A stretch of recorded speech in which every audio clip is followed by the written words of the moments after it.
Assalamualaikum warahmatullahi wabarakatuh. Yang terhormat Bapak Hermawan Sabo selaku dosen pengampu mata kuliah Data Analytics. Perkenalkan, nama saya Muhammad Ferry Dayat dengan NIM 17106230006 dari Prodi Bisnis Digital angkatan 23 dari kelas C. Nah, hari ini saya akan menjelaskan bagaimana cara menggunakan Google BigQuery yang berfokus pada SQL. Oke, jadi Google BigQuery itu apa? Nah, Google BigQuery ini adalah alat untuk mengolah data besar. Apa bedanya dengan Google Sheet? Nanti saya jelaskan. Nah, bagaimana cara menggunakan Google BigQuery? Jadi, Google BigQuery itu mengolah data melalui penyimpanan data. BigQuery menyediakan tempat semacam cloud gitu yang aman dan terorganisir untuk menyimpan semua data kita. Selanjutnya, dia bisa menganalisis dengan cepat. Jadi, setelah kita mengajukan pertanyaan pada data yang kita menggunakan bahasa SQL semacam bahasa pemrograman gitu seperti Python, BigQuery akan memberikan jawaban dengan sangat cepat. Yang ketiga, dari data yang kita sajikan itu bisa divisualisasi oleh BigQuery, mau bentuknya grafik, tabel, atau visualisasi lainnya. Nah, kelebihan yang keempat, karena kan BigQuery ini adalah aplikasi dari Google. Jadi, Google BigQuery ini bisa terintegrasi dengan aplikasi-aplikasi lainnya seperti Google Sheet, Tableau, Machine Learning, dan aplikasi yang baru yaitu Gemini. Oke, bagaimana cara Google BigQuery bekerja? Jadi sama dengan aplikasi pemrograman lainnya, Google BigQuery ini menyediakan tempat buat kita memberikan program. Seperti yang di sini kita lihat SQL, select, from, where, and, between, dan end, summary, dan lain-lain. Nah, misalnya kita ingin mengetahui total penjualan produk A, contohnya sampo, pada bulan Januari dengan BigQuery. Jadi kita perlu menuliskan query SQL yang sederhana, bahasa yang sederhana seperti ini contohnya. Select, memilih summary jumlah penjualan dari tabel penjualan. Ini nanti kita bakal ada di CSV-nya ya. Nah, di mana produknya yaitu sampo. Dari tanggal antara segini sampai tanggal segini. Setelah kita mengetik ini, kita klik run. Google BigQuery akan otomatis menemukan data, mengolah data, dan menampilkan hasilnya dengan visualisasi yang kita inginkan, mau itu bentuk tabel, chart, line, atau dan lain-lain. Nah, keunggulan apa aja sih yang ada di Google BigQuery? Jadi Google BigQuery ini ada keunggulan-keunggulan dengan program mengolah aplikasi-aplikasi mengolah data lainnya. BigQuery Machine Learning.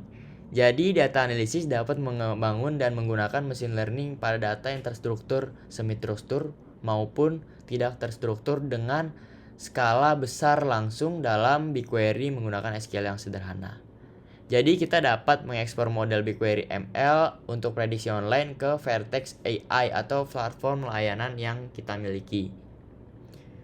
Oke, masih belum paham ya. Nanti saya jelasin. Nah, selanjutnya ada BigQuery Omni. Fitur selanjutnya yang dimiliki BigQuery adalah BigQuery Omni. BigQuery Omni adalah solusi untuk menganalisa data kita di berbagai platform cloud dengan efisien yang bisa kita gunakan. Seperti Google Cloud Platform, cloud lain, dan cloud lainnya. Karena tadi yang saya jelaskan di awal, BigQuery ini kan menggunakan penyimpanan secara online melalui cloud, bukan dari penyimpanan lokal kita. Yang ketiga, analisa real time dan akselerasi bawaan. BigQuery ini jadi mampu menganalisa data streaming secara langsung dan dapat di-query dengan cepat. Data yang masuk terus-menerus akan dapat langsung diambil, misalnya data sensor atau log aktivitas. Lalu BigQuery mampu menganalisa dengan cepat. Jadi, kalau kita secara otomatis kita mengupdate kayak CSV-nya terupdate, otomatis BigQuery juga akan mengupdate secara terus-menerus. Jadi ini analisa secara real time dan secara langsung gitu, Bu. Jadi kita nggak perlu coding ulang CSP-nya kalau berubah. Nah, biar gampangnya contoh situasi yang sering kita temui. Mungkin kita sadar tapi nggak sadar bahwa itu adalah ulah dari fungsi Google BigQuery. Contohnya, Shopee, rekomendasi sesuai kebiasaan pembelian. Nah, jadi misal kita itu Shopee itu memiliki data, melihat data-data dari kita nih. Misalkan top history kita itu apa? Misalkan kita udah nge-search iPhone 12 sebanyak 10 kali, atau nge-search elektronik lainnya secara sering. Nah, Shopee itu mengambil data-data kita dari apa yang sering kita search. Nah, dari data itu Shopee gunakan data kita dibantu oleh Google BigQuery. Google BigQuery membantu menyortir data-data kita secara yang besar itu kan, karena kan kita nggak cuma satu ya. Nah, terus tuh akan muncul Google BigQuery memberi kesimpulan kepada pihak Shopee apa aja nih yang sering kita cari. Misalnya tadi iPhone 12. Dengan itu Shopee memberikan rekomendasi sesuai apa yang kita inginkan. Contohnya kita udah lagi sering nge-search iPhone 12. Jadi otomatis iklan-iklan Shopee kita seperti casing iPhone 12, charger iPhone 12, dan aksesoris lainnya. Nah, itu makanya ini kayaknya sering terjadi deh di antara kita ya. Kenapa kita di Google lagi nge-search ini tiba-tiba iklan Shopee-nya ini gitu. Nah, yang kedua di Netflix. Netflix ini dalam investasi dan pengembangan program tayangan berdasarkan data. Dari semua tayangan populer, detail kembali diambil polanya mulai dari pembuat tayangan, teman tayangan, aktor yang berperan di situ, durasi tayangan, dan berbagai data lain. Oke, jadi misalkan dalam sebuah film lagi viral nih Ariana Grande, ada lagi viral di acara apa gitu. Nah, jadi secara otomatis Netflix ngelihat nih dari pemberian kesimpulan dari Google BigQuery nih, Ariana Grande lagi viral nih sekarang nih. Otomatis Netflix membuat kayak dalam tampilan Netflix ini film-film apa aja nih yang artisnya Ariana Grande gitu bakal muncul gitu. Oke. Next, kelebihan dan kekurangan di Google BigQuery. Nah, ini nih yang perlu kita bahas nih. Jadi, kelebihannya Google BigQuery itu yang pertama, kecepatan eksekusi query. Jadi BigQuery dikenal dengan sangat cepat dalam menjalankan query SQL, bahkan pada dataset yang sangat besar. Ini berkat arsitektur kolomnya yang efisien dan optimasi internal yang terus-menerus. Yang kedua, serverless. Jadi kita tidak perlu mengelola server fisik sehingga kita bisa fokus pada menganalisis data tanpa perlu repot dengan infrastrukturnya. Yang ketiga, integrasi dengan Google Cloud. BigQuery integrasi dengan mulus dengan layanan lain di Google Cloud Platform seperti Google Data Studio, Google Cloud Storage, dan lain-lain. Bahasa SQL yang standar menjadikan Google BigQuery mudah dipelajari dan digunakan oleh banyak data analisis. Yang kelima ada kecerdasan buatan. Jadi dari kelebihan ini, karena kan Google BigQuery menggunakan bahasa yang baru, dia nggak ngikutin seperti yang sering kayak Google Python gitu-gitu. Dia membuat bahasa sendiri, makanya lebih gampang. Terus tuh Google BigQuery juga punya aplikasi namanya Google Cloud. Seperti contohnya Apple deh. Apple kan juga punya cloud gitu ya. Cloud itu penyimpanan secara online, jadi penyimpanan yang nggak melalui hard disk kita. Jadi dari sini Google BigQuery terintegrasi dengan mulus. Jadi kita nggak perlu menyiapkan penyimpanan yang banyak-banyak di laptop kita karena semuanya tersimpan secara online melalui Google Cloud. Dari kelebihan-kelebihan ini pastinya ada kekurangannya.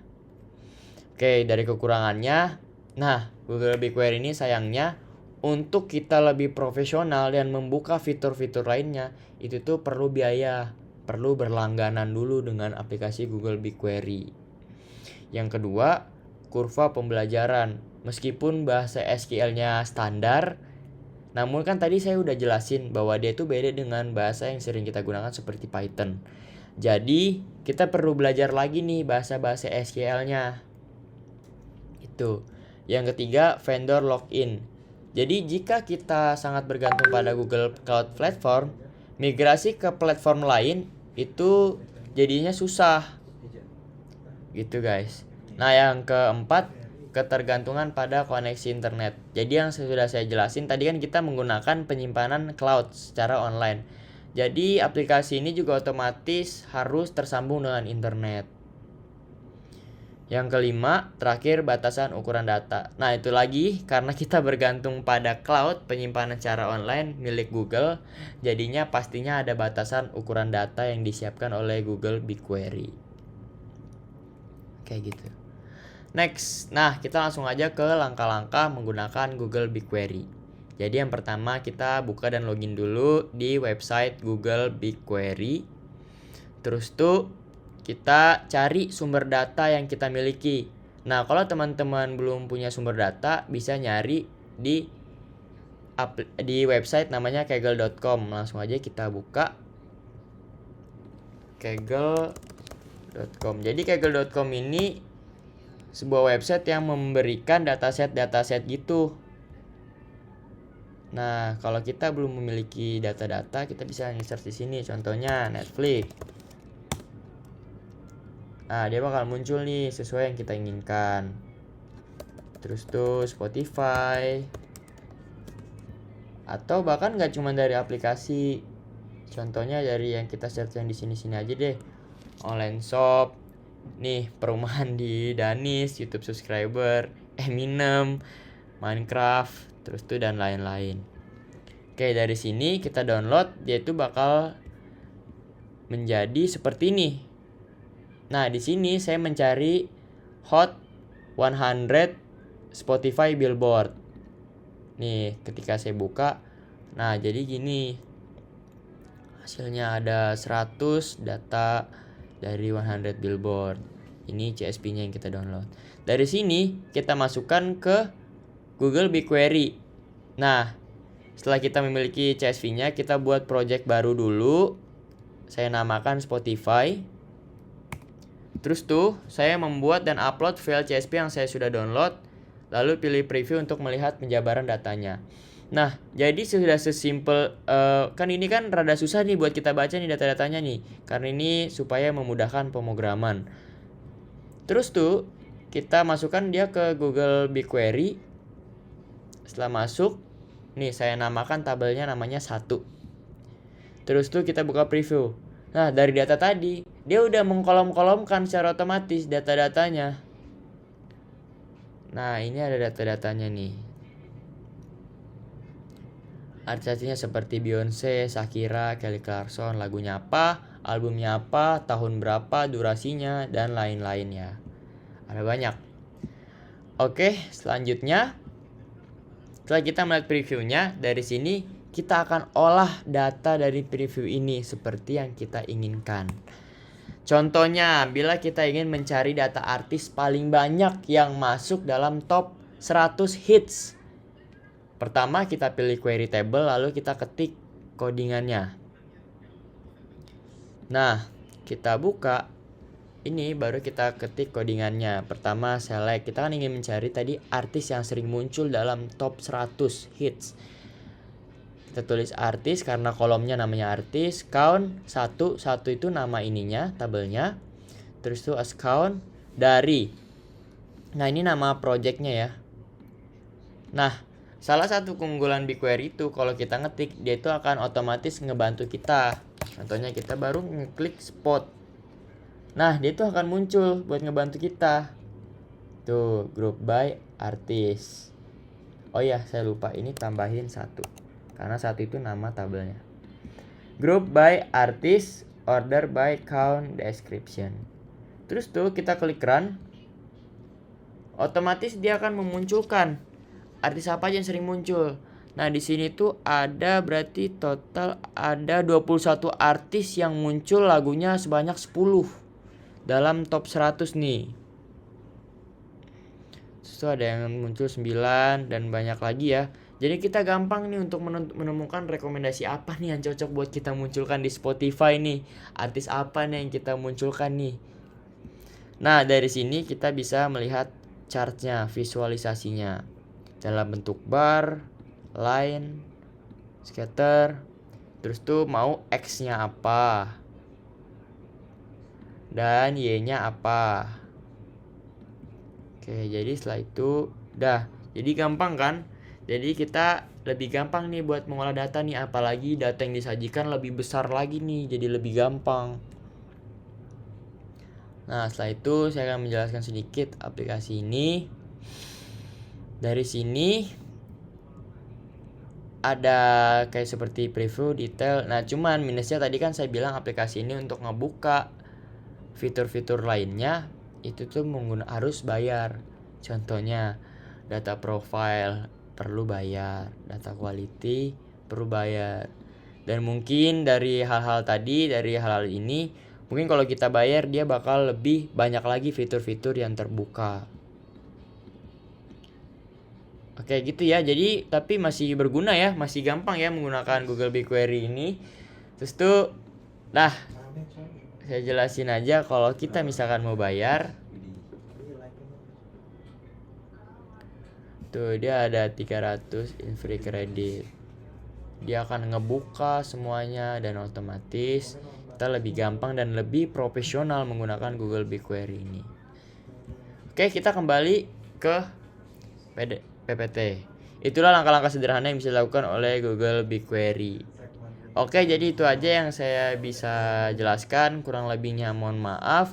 Terima kasih. Assalamualaikum warahmatullahi wabarakatuh.